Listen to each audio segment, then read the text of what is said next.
قرآن میں یہ نہیں کہا گیا کہ کامیاب ہوں گے. یہ جو آیت میں نے پڑھی ہے قد افلح المؤمنون، کامیاب ہو چکے،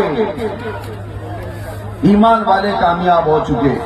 بس اتنے ہی جملے پر اگر آپ توجہ دے دیں تو دنیا جس طرف تمہیں کامیابی کا نعرہ دے کر بلا رہی ہے اس طرف تمہاری نگاہیں بھی نہیں اٹھیں گی.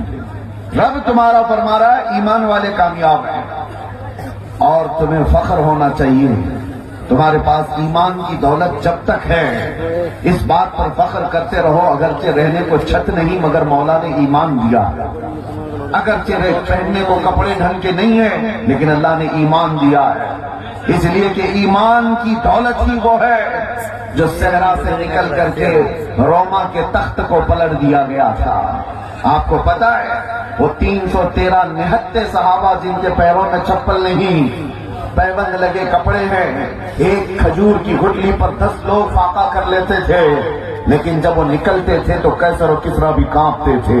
وہ ایمان کی دولت تھی جو حکومتیں سرنگو ہوتے چلی گئی ان کے سامنے. آج بھی ڈر ہے تو تمہاری ٹوپیوں سے نہیں، قوم کو ڈر ہے تو وہ داڑیوں سے نہیں، صرف اور صرف تمہاری شکلوں سے نہیں. جس دنیا کو ڈر ہے وہ تمہارے اندر موجود ایمان کی دولت سے. آپ کو پتا ہے، ویسے میں آپ کو بتاؤں، چہرے دکھنے والے سفید لباس کے اونچے پاجامے اور لمبے کرتے بہت ساری تعداد میں دکھتے ہیں، لیکن ان سے کسی کو خوف ہی نہیں، ڈر ہی نہیں ہے.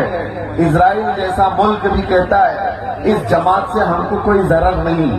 یہ چلے میں جائے، چھٹی میں جائے، کہیں پر بھی جائے، لوٹے لے کر جائے، کہیں پر بھی جائے، یہ جماعت سے ان کو کوئی ڈر نہیں، بے ضرر جماعت ہے. پتہ یہ چلا کہ ڈر کس سے ہے پھر؟